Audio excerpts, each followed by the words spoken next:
Continuando con nuestro estudio de modelos de series de tiempo, es necesario que en este momento entendamos algunos conceptos claves para poder entender la modelación que vamos a ver en el futuro. Estos conceptos tienen que ver con algo que se conoce como procesos estocásticos, que entendemos por una serie de tiempo y los diferentes modelos que existen en series de tiempo. En relación al proceso estocástico, lo que podemos decir es que deberíamos entender el proceso estocástico como un conjunto de variables aleatorias que evolucionan a través del tiempo. Es decir, piensen que una variable aleatoria es un valor que no conocemos. Lo que hacemos es tratar de inferir su valor a través de unas leyes probabilísticas, a través de unas distribuciones de probabilidad, de la misma manera como lo hicimos en econometría 1. Solo que aquí es que esto es una colección de variables aleatorias. Tenemos variables aleatorias que evolucionan a través del tiempo. Entonces tendríamos x1, x2, xt, variables aleatorias como conjunto que forman un proceso estocástico. Ahora, ¿qué es una serie de tiempo? ¿Qué entendemos por una serie de tiempo? Una serie de tiempo es simplemente una realización de ese proceso estocástico. Entonces, en otras palabras, la serie de tiempo son nuestros datos, los datos verificables, los que realmente se conocen, los datos que conocen, no es otra cosa que una serie de tiempo. Miren que un proceso estocástico son variables, es una colección de información de variables aleatorias que se rigen por propiedades probabilísticas, pero que en algún momento t deben tener un futuro desconocido para nosotros o un pasado. ¿Sí? De ese pasado habrá una parte que tampoco conocemos, no tenemos disponible esa información, pero hay una parte que sí conocemos. Esos datos conocidos se conocen como series de tiempo. En nuestro caso vamos a denotar, habrían dos casos. Habría una serie de tiempo continuo, que la vamos a anotar con esta forma de descripción, y habría un proceso en casos discretos que lo vamos a denotar de esta manera xt para periodos del 1 hasta el n. Ahora, dentro de los procesos estocásticos y teniendo una serie de tiempo, existen dos tipos de modelos. Uno que se conocen como procesos estacionarios y procesos no estacionarios. El primero es que va a cumplir una serie de requisitos que son necesarios para el modelaje de una serie de tiempo y que bajo esos supuestos hacen que las series sean estacionarias. En caso contrario, en que no cumplan esos supuestos, diremos que las series no son estacionarias. Ahora, ¿para qué podemos utilizar una serie de tiempo? Lo primero que podríamos utilizar una serie de tiempo es para encontrar relaciones entre las variables. Por supuesto que evolucionan a través del tiempo. Esto lo podemos hacer al igual que hacíamos cuando veríamos técnicas de corte transversal, en la cual podríamos encontrar relaciones de causalidad o relaciones entre las variables para comprobar una hipótesis, etc. Eso no lo vamos a hacer acá, por lo que nosotros vamos a utilizar modelos univariantes, es decir, solamente modelos que estudian una única variable a través del tiempo, pero hay ciertos modelos que de tópicos más avanzados de series de tiempo que realizarían esta tarea. En segundo lugar, podríamos utilizar los análisis de serie de tiempo para hacer análisis de escenarios a través de algo que se conoce como la función impulso-respuesta. ¿De qué se trata esto?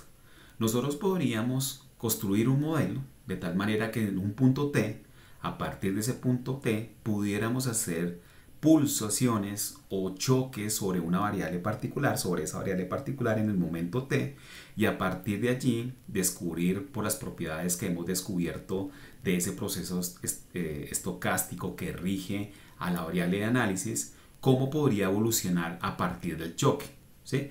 Es como digamos, si estuviéramos analizando una variable económica, si nosotros tuviéramos una variable como la inflación y pudiéramos describir a partir del pasado cómo se describe esa variable hasta el momento t, y a partir del momento t pudiéramos aplicarle una política y debido a esa política esto va a tener una respuesta. Entonces hacemos un impulso, que sería la política, digamos por ejemplo aumentar la oferta monetaria, y quisiéramos saber qué le pasa a esa variable en ese punto particular y de ahí en adelante a esa variable, cómo evoluciona. A esto se le conoce como funciones impulso-respuesta, más adelante veremos de qué se trata esto. Y un tercer elemento con el cual podríamos utilizar estas variables es para hacer predicción o pronósticos de las variables. Miren ustedes que el proceso estocástico, al ser una colección de variables aleatorias que evolucionan en el tiempo, entonces digamos, por lo menos teóricamente, ese proceso estocástico tiene, digamos, tres partes. Uno, el pasado no observado. Miren que en una serie como el PIB de Colombia, nosotros podríamos tener un PIB del año 1510, ¿sí? Debió haber existido, ¿sí? Ese dato debe existir, solamente que en este presente no tenemos esa información, es totalmente desconocida, ¿sí? Nosotros podríamos tener estadísticas del PIB colombiano desde el año de 1900, a principios de 1900 hasta la actualidad. Esa información conocida es lo que llamamos series de tiempo. Lo que va a pasar a partir de los datos disponibles es lo que conocemos como el futuro, lo que queremos conocer, ¿cierto? Que también son variables aleatorias que desconocemos, son variables latentes que no podemos determinar hasta que nosotros utilicemos técnicas de este tipo para hacer una adivinanza inteligente, un pronóstico basado en esos datos observables o a través de las series de tiempo. Eso lo podemos lograr entonces a través de una distribución condicional, en el cual nosotros podríamos encontrar la probabilidad de que X tome un valor en el futuro, T más J, condicionado a nuestra serie de tiempo. Técnicamente se escribe de esta manera: la probabilidad de que X, T sub J, tome un valor particular dado la serie de tiempo que va de X1 hasta XT. Eso nos permitirá entonces, a partir de ese proceso, y es lo que se va a tratar esta clase, de encontrar los valores futuros, hacer pronósticos sobre esa variable.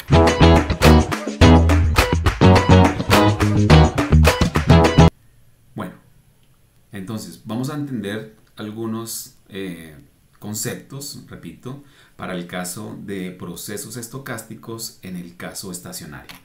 Entonces, el primer concepto clave aquí en este tipo de modelos, y que va a ser muy importante para los modelos que van a ayudarnos a hacer los pronósticos, es el concepto de ruido blanco. Muchos de los modelos que vamos a ver acá van a girar alrededor de este concepto importante. Entonces, supongamos que este ruido blanco es un proceso estocástico, ¿sí? Pero que tiene unas particularidades muy especiales. Vamos a denotar a ese ruido blanco, a ese proceso, a esa variable aleatoria que evoluciona a través del tiempo como epsilon t, ¿sí? Esto en la literatura también se conoce como un shock aleatorio, ¿sí? Y a este proceso, para que sea ruido blanco, para que lo podamos considerar ruido blanco, debe cumplir unas características estadísticas muy bien definidas. Estas características arrancan sobre sus momentos, sobre la descripción de los momentos de ese ruido blanco. Entonces, si nosotros tomamos el valor esperado de ese ruido, de ese ruido aleatorio, ¿sí? O de ese ruido blanco, la primera cosa que le vamos a imponer a ese proceso es que la media, el valor medio de ese proceso es igual a 0. O sea, la media está alrededor de 0, ¿sí? El segundo momento, que tiene que ver con las varianzas y con las covarianzas.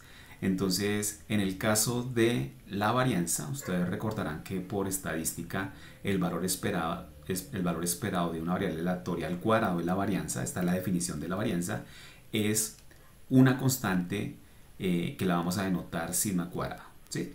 Es decir, vamos a suponer que el ruido blanco tiene como característica de que es homocedástico, o sea, su varianza, ¿sí?, no cambia a través del tiempo, como ustedes seguramente también vieron en econometría 1. Esto digamos, en esos modelos se denotaban como homocedasticidad, el supuesto de homocedasticidad. aquí lo que estamos haciendo es que vamos a tomarle el valor esperado a este proceso estocástico a través del tiempo, y la varianza nos tendría que dar constante alrededor de todo el proceso, de todo el rango de tiempo que estemos analizando. Siguiendo con la covarianza, ustedes recordarán que el valor esperado de la multiplicación entre dos variables aleatorias, en este caso dos ruidos blancos pero en diferentes momentos, en el momento t y en el momento tau, ¿sí? Donde tau y t son diferentes, o sea, son diferentes momentos, ¿sí? A este concepto se le conoce como covarianza, ¿sí? Y esa covarianza tiene que ser cero. En otras palabras más sencillas, la covarianza, es decir, la relación entre estos dos ruidos blancos en dos diferentes momentos del tiempo tiene que ser cero. No debe haber relación de estas variables en diferentes momentos. Esto se va a conocer en otros contextos como autocorrelación, ¿sí? Entonces miren que estas restricciones que le estamos imponiendo a este proceso muy particular, pero que es la piedra angular de todo lo que vamos a construir en el futuro, son muy específicas. Le estamos imponiendo restricciones a los momentos, como rige digamos, las características de este proceso que se conoce como ruido blanco son muy particulares. Entonces, queremos que ese ruido blanco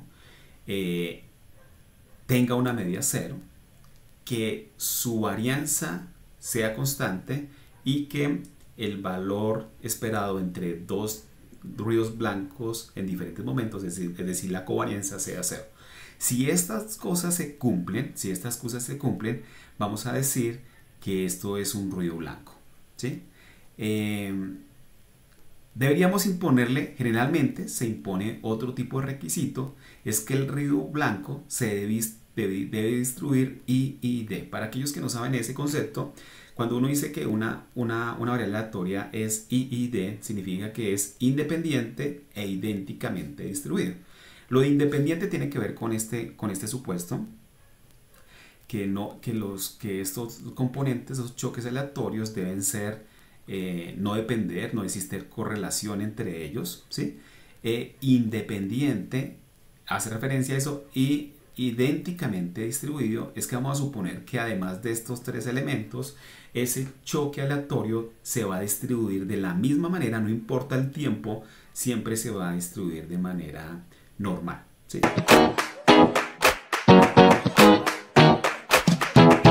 Para ganar una intuición alrededor de este concepto, piensen en un ruido blanco como un proceso que, digamos, evoluciona a través del tiempo. Digamos que acá está nuestro ruido blanco, ¿sí?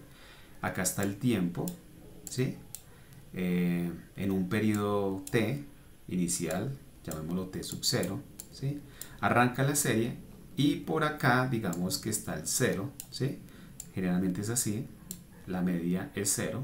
Entonces lo primero que nos dice el supuesto de ruido blanco es que el valor esperado de ese ruido blanco de epsilon t tiene que ser igual a 0. ¿Qué significa esto?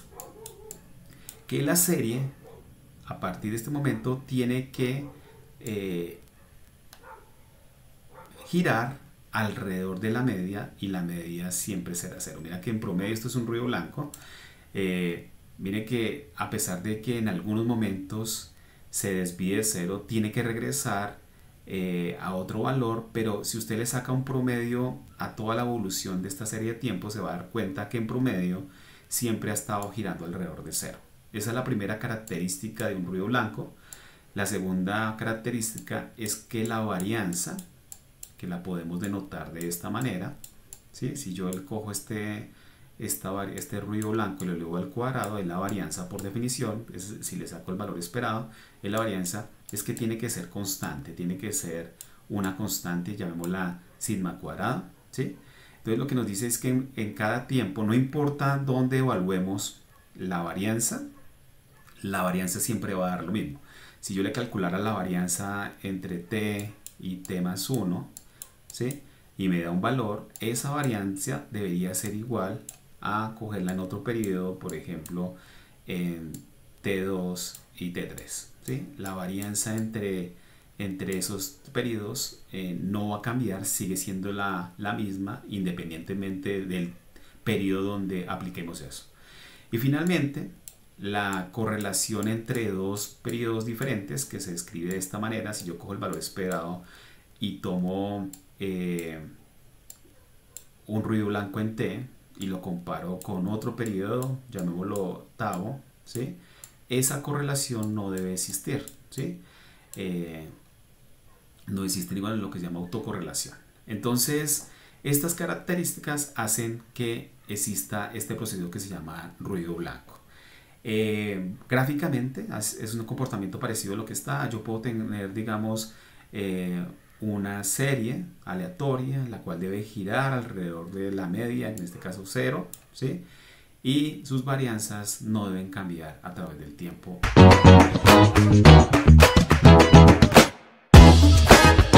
Continuamos con los siguientes conceptos.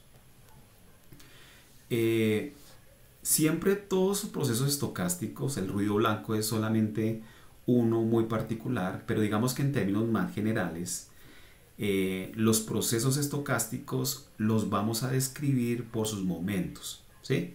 El primer momento siempre será la media, el segundo momento es la varianza y la covarianza, y con esos dos vamos a tratar de caracterizar todos los procesos que vamos a estudiar acá, ¿sí? Los procesos, el primer momento y el segundo momento, se conocen como la función media y la función de autocovarianza, por sus siglas en inglés ACF, ¿sí? Nosotros vamos a ver que vamos a tener que calcular esos momentos, ¿sí? A partir de unas definiciones bien establecidas, y a partir de eso vamos a calcular la función de autocovarianza. La varianza, que pertenece al segundo momento, es un caso especial de la autocorrelación. Entonces vamos a expresarlo de manera matemática. Entonces comencemos con la media, los momentos. El primer momento es la media. Vamos a denotar esa media como mu t, ¿sí? Entonces mu t es la media, la cual por definición para cualquier proceso estocástico, entonces de manera genérica llamemos x sub t, ¿sí? Si a esta x, que es nuestro proceso estocástico, le sacamos el valor esperado, lo que estaríamos calculando es la media. Entonces esa media la vamos a denotar con mu t. Para la varianza la vamos a denotar de esta manera, de manera genérica, sigma cuadrado, ¿sí? Y que viene siendo, repito, la varianza de nuestra variable aleatoria xt en algún momento t, y que en términos de cálculos operacionales consiste en hacer lo siguiente: siempre es tomar la variable aleatoria y restarle su media, que habíamos dicho que era mu t, y elevar todo eso al cuadrado, y después de ese proceso matemático sacar el valor esperado. Cuando hagamos ese proceso, en cada una de las descripciones que nosotros hagamos, sabremos qué es la varianza de ese proceso. Finalmente, la autocovarianza lo que trata de calcular es la correlación que existe entre dos variables aleatorias, en este caso que evolucionan a través del tiempo, ¿sí?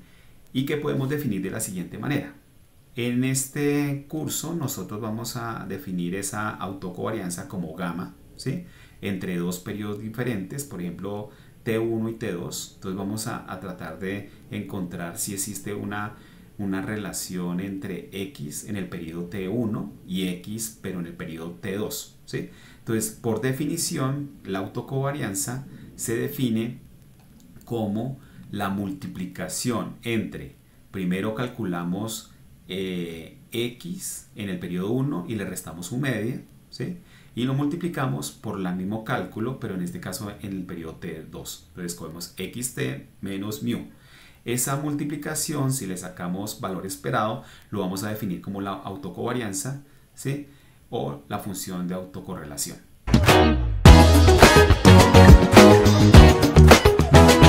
Entonces, a partir de esto, de esos momentos, de la utilización de esos momentos, del cálculo de estos momentos para cualquier proceso estocástico, ¿sí? En términos generales, podemos definir dos tipos de procesos que yo les decía, dos tipos de procesos. Uno que se conoce como modelo estacionario y otro como procesos no estacionarios. Entonces, ¿qué los diferencia? El proceso estacionario se va a definir si cumple dos definiciones. En realidad, una que se conoce como estricta y otra que se conoce como débil. En términos pragmáticos, el concepto de proceso estocástico en términos generales se refiere a la definición débil. Entonces, ¿de qué se trata esto? Vamos a definir un proceso estocástico si cumple unos requisitos, ¿sí?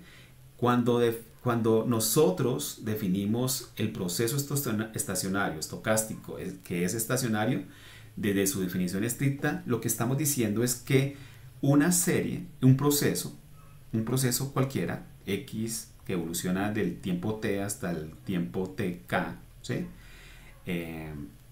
Entonces diremos que es estacionario si su distribución conjunta es idéntica a hacer el mismo proceso pero tomado un periodo hacia adelante o hacia atrás, es decir, por definición T1 más tau, TK más tau, donde tau es un número diferente a 1, ¿sí?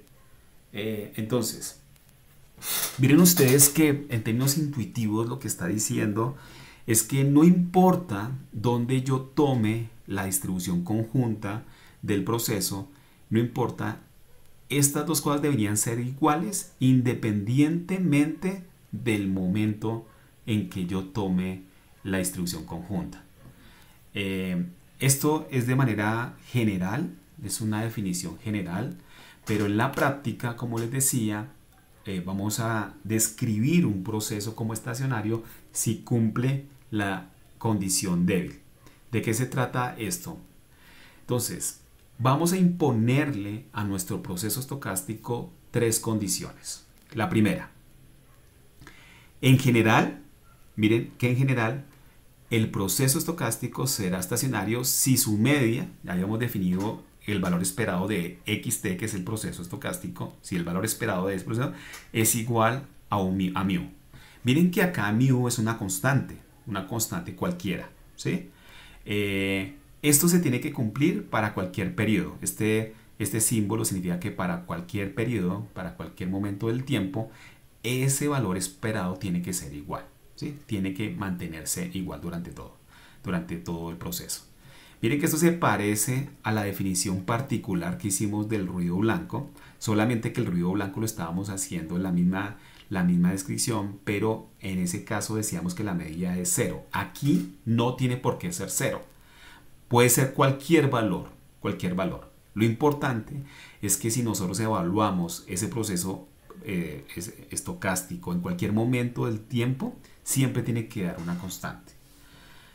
En segundo lugar, vamos a imponer una restricción sobre la varianza y vamos a decir que la varianza de ese proceso estocástico tiene que ser constante, ¿sí? Para todos los periodos, o sea, lo mismo. Si nosotros tomamos la varianza en algún momento del tiempo, para esa aleatoria, tiene que ser la misma para cualquier momento. No importa el tiempo donde la evaluemos, tiene que ser exactamente la misma, ¿sí? Y como tercer elemento, vamos a imponer que la covarianza entre dos variables aleatorias de ese proceso estocástico separadas por un intervalo, ¿sí? Ese intervalo está definido por ese tau que ustedes están viendo ahí, ¿sí? La covarianza tiene que dar una constante, ¿sí? Mire que no tiene que ser 0, ya no tiene que ser 0 como el ruido blanco, puede ser una constante. Lo importante es que, mire, la importancia que de esa constante no depende tanto del tiempo, no va a depender del tiempo, sino depende de la distancia que la tomamos. La correlación puede cambiar repito, no por el tiempo, ese concepto lo vamos a ver más adelante, pero va a depender no tanto del tiempo, sino la covarianza va a tomar un valor y ese valor va a depender de la distancia que la tomemos. Para entender este último concepto, piensen en una serie de tiempo. En una serie de tiempo, acá tenemos xt, una variable cualquiera, x, perdón. Aquí tenemos el tiempo, ¿sí? Y supongamos que tenemos una serie cualquiera, ¿sí? Que evoluciona a través del tiempo, ¿sí? Entonces, yo podría tomar dos puntos particulares, digamos, podría tomar un punto por acá, ¿sí? Digamos t1, perdón, y podrá tomar otro por acá, este punto, t2, ¿sí? Y calcularle la covarianza de estos dos puntos, de estas dos variables, ¿sí? Podría tomar la covarianza entre xt1 y xt2, ¿sí? Eso me va a dar un valor particular, ¿sí? Un valor cualquiera, un valor que no necesariamente tiene que ser 0, ¿sí? Bueno, este valor que nos dé acá, lo que nos dice la condición es que si yo volviera a calcularlo por acá en otro periodo diferente, digamos por acá y acá, ¿sí? Y le calculara este valor entre este punto y le calculara la covarianza entre esos dos periodos, ¿sí? Llamémoslo xt3 y xt4, ¿sí? Aquí me tendría que dar un valor, que no necesariamente tiene que ser igual que este, ¿sí? No necesariamente, pueden variar, ¿sí? Esos dos valores pueden cambiar, ¿sí? Cambian porque están en momentos diferentes, ¿sí? Cambian probablemente es porque va a depender de las distancias que estoy tomando, ¿sí? Va a depender de la distancia que tomo de acá. Pude haber tomado una distancia más grande, ¿sí? Entonces, si yo tomara una distancia más grande, la covarianza me daría diferente de tomarla de T1 a T2 que tomarla de T1 acá. Ese valor va a cambiar, ¿sí? Pero ese cambio, esos valores de la covarianza no pueden estar determinados por el tiempo. O sea, si yo tomara esta distancia y tomara la misma distancia acá, en principio el valor debería ser el mismo, ¿sí? Lo único que hace diferente esas covarianzas es qué tan lejos me alejo de un punto inicial al punto final. Ese es el requisito que necesito en este caso para que cumpla con que un proceso estocástico tenga esta definición de la covarianza. Entonces, miren ustedes que tengo tres condiciones empíricas, que esta condición débil de procesos estocásticos estacionarios es la que se utiliza frecuentemente en la práctica de manera empírica para verificar si un proceso es estocástico, un proceso estocástico es estacionario. Entonces tenemos que su media es una constante, independientemente del tiempo. Esa mu puede ser cualquier valor. La varianza también es constante, también independiente del tiempo. Y que la covarianza dependa del intervalo que esté analizando entre las dos variables, pero no del tiempo. Si esas tres condiciones se cumplen, diremos entonces que el proceso en términos generales, el proceso estocástico, es estacionario. En caso contrario, diremos que no es estacionario.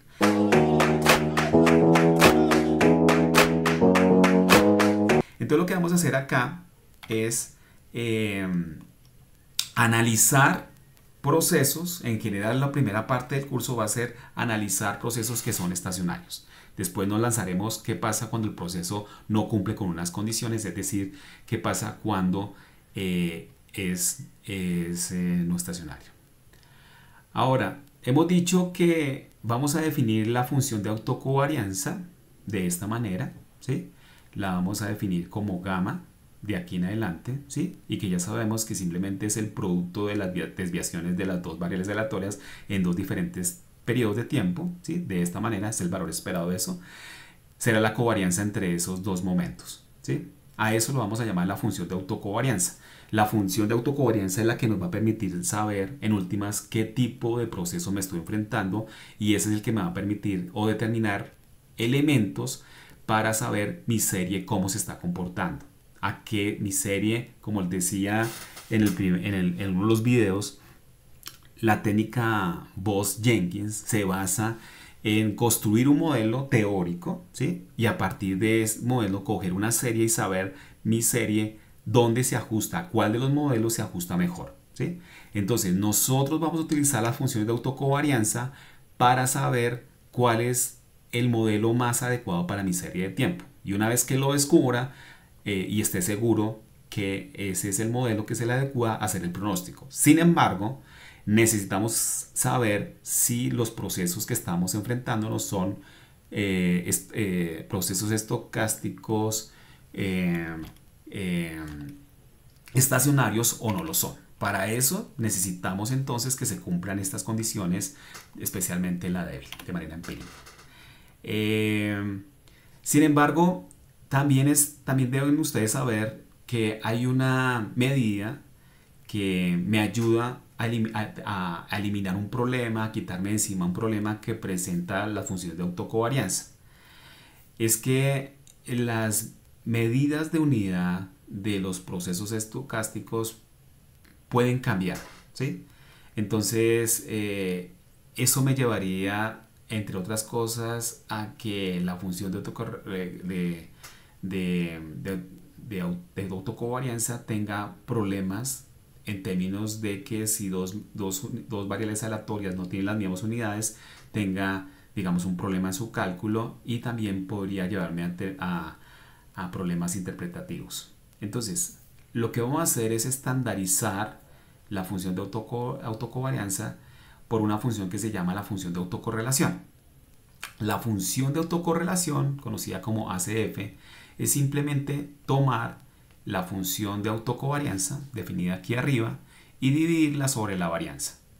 Miren que la varianza es un caso particular de la función de autocovarianza. Miren ustedes que si yo tomara xt y aquí volviera a tomar xt, o sea, diciendo que tau es 0, ¿sí? Estas dos variables serían iguales, y por lo tanto todo esto es como tener esto al cuadrado, que por definición xt menos mu al cuadrado es la varianza. Entonces, si tau es 0, es la varianza. Entonces lo puedo definir así. Gamma 0, que es la varianza, me va a permitir encontrar la función de autocorrelación. ¿Y qué es la función de autocorrelación? La vamos a denotar como ρ en función de tau, ¿sí? Entonces es gamma tau, que es lo que tenemos aquí arriba, la definición de la función de autocovarianza, dividido la varianza. Esto, repito, nos va a ayudar a medir la correlación que existe entre dos variables del proceso estocástico en dos diferentes periodos de tiempo. Puede ser xt y xt más tau, ¿sí? Donde tau es diferente de 0.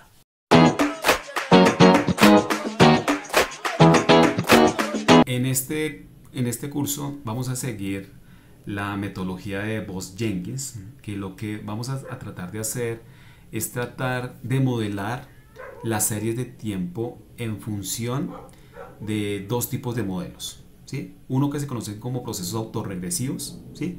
Que básicamente es tratar de modelar nuestra serie de tiempo a partir del pasado de esa misma variable. Y otro que se conoce como procesos de media móvil, que lo que hace es simplemente modelar la serie de tiempo a partir de los ruidos blancos que ya vimos anteriormente, ¿sí? Lo que queremos estudiar de estos dos procesos, de los procesos autorregresivos y de los procesos de media móvil, que son los dos modelos que vamos a utilizar, es estudiar sus propiedades teóricas, ¿sí? De estos procesos. Luego de que tengamos construido esos modelos, de que conozcamos sus propiedades, los supuestos que hay detrás de ello, vamos a tratar de identificar los procesos que generan los datos, ¿sí? De nuestra serie. O sea, qué es lo que nuestra serie, cuál es la serie, cuál es nuestra serie, a cuál de los modelos se adapta mejor, ¿sí? A partir de unos datos disponibles, y compararlos con los estadísticos del proceso del punto anterior.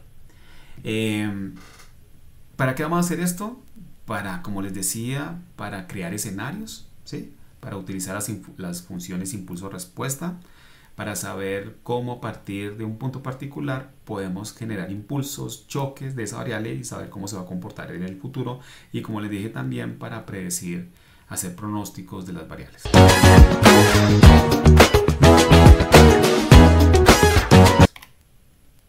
En resumen, para que ustedes, digamos, se vayan familiarizando con los conceptos que vamos a ver acá, hemos definido un concepto clave, que es un proceso estocástico particular y que es la piedra angular de todos estos estudios que vamos a hacer acá. Es el proceso ruido blanco, ¿sí? Que lo vamos a llamar todo el tiempo epsilon t, ¿sí? Es una secuencia, esta forma de notar es una secuencia, matemáticamente es una secuencia que evoluciona a través del tiempo, pero esa secuencia de ruidos blancos debe seguir estas propiedades. Primero, que el valor esperado, o sea, su media, tiene que ser 0. Aquí sí le estamos imponiendo que su media debe girar alrededor de 0. Que la varianza, esta es la definición de la varianza, debe ser constante, no depender del tiempo. Y que la covarianza, definida de esta manera, tiene que ser también 0, independientemente del tiempo.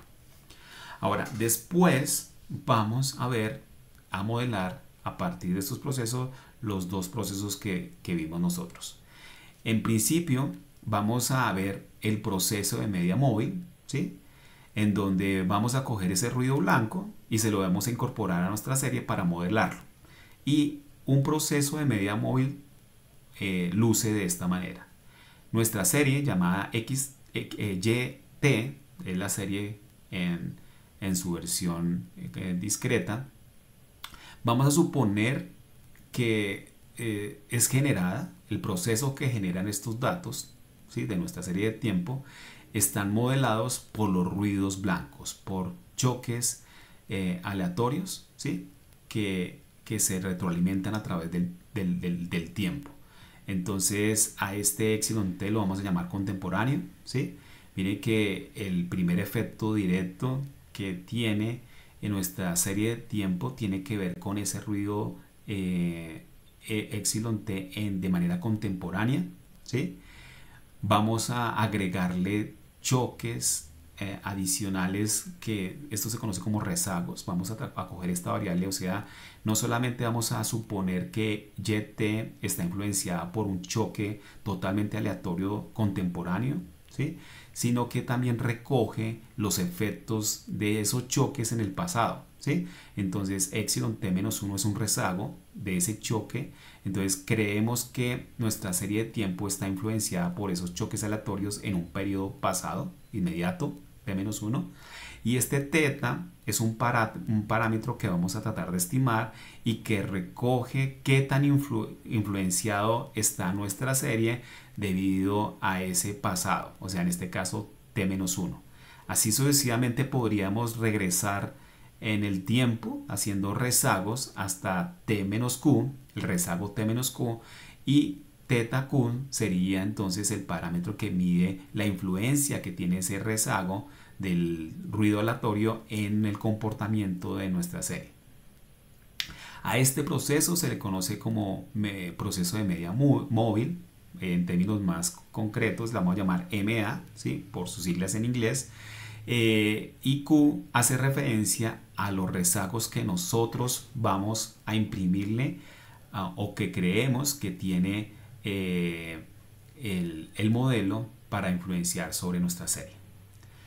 El siguiente modelo que vamos a construir se conoce como proceso autorregresivo. Como luce, nuevamente tomamos una secuencia de ruidos blancos, epsilon t, ¿sí? Que sigue estas características. Miren que tanto este modelo como el anterior, el proceso de media móvil, siempre vamos a suponer que se rigen bien en el proceso de media móvil por epsilon, ¿sí? Por el ruido blanco, pero que ese ruido va a cumplir estas condiciones, ¿sí? Entonces vamos a imponer en este caso que nuestra serie va a ser modelada, o sea, va a depender, el proceso que genera nuestra serie de tiempo va a depender no solamente de ese ruido blanco. Miren que aquí lo tenemos de manera contemporánea, ¿sí? Aquí lo tenemos de manera contemporánea. Aquí la diferencia es que vamos a suponer que además de ese ruido contemporáneo, ya no hay choques pasados, mire, ya no está influenciado, ya no vamos a suponer que está influenciado por el pasado del choque aleatorio, sino que va a estar influenciado además por la evolución pasada de nuestra variable. O sea, miren ustedes que en el primer caso vamos a suponer que nuestra serie de tiempo se ve influenciada por el pasado inmediato, o sea, por un rezago t-1, ¿sí? Y este epsilon recoge la influencia que tiene el pasado inmediato de la serie en el presente, ¿sí? Así podríamos hacer más rezagos, t-2, etcétera, hasta llegar al rezago t-p, ¿sí? Entonces, este epsilon p recoge esa influencia, ese impacto que tiene dentro de nuestra serie el pasado de nuestra variable. Entonces, a esta descripción general se le conoce como procesos autorregresivos, ¿sí? Lo vamos a denotar como AR, ¿sí? ARP es un proceso ARP donde P significa los rezagos que vamos a meter dentro de nuestro proceso para identificar la serie subyacente. Si nosotros combinamos estos dos modelos, el proceso de media móvil y el proceso autorregresivo, vamos a denotar este modelo como un ARMA. ARMA es la combinación de un proceso autorregresivo y un proceso de media móvil. Entonces, ¿cómo luce eso? Miren ustedes que simplemente es una combinación de rezagos de la variable de la serie, yt-1, ytp, y le vamos a sumar los ruidos blancos de manera contemporánea y sus rezagos. Miren que este ruido contemporáneo está presente en ambos modelos, ¿sí? Cuando estábamos descomponiendo, haciendo la descomposición de la serie, ustedes lo recordarán, toda serie tenía 4 elementos. Una tendencia, ustedes lo recordarán, un ciclo, un proceso de ciclo alrededor de esa tendencia, un proceso estacionario, ¿sí? Y un proceso aleatorio. Ese componente aleatorio es el que estamos poniendo acá como este epsilon t, ¿sí? Vamos a suponer que es parte de ese ciclo, de ese comportamiento de la serie de tiempo. Entonces, una combinación entre estos dos modelos, entre un AR y un MA, simplemente lo vamos a llamar ARMA, ARMA PQ, donde P son los rezagos del proceso autorregresivo y Q los rezagos del proceso de media móvil.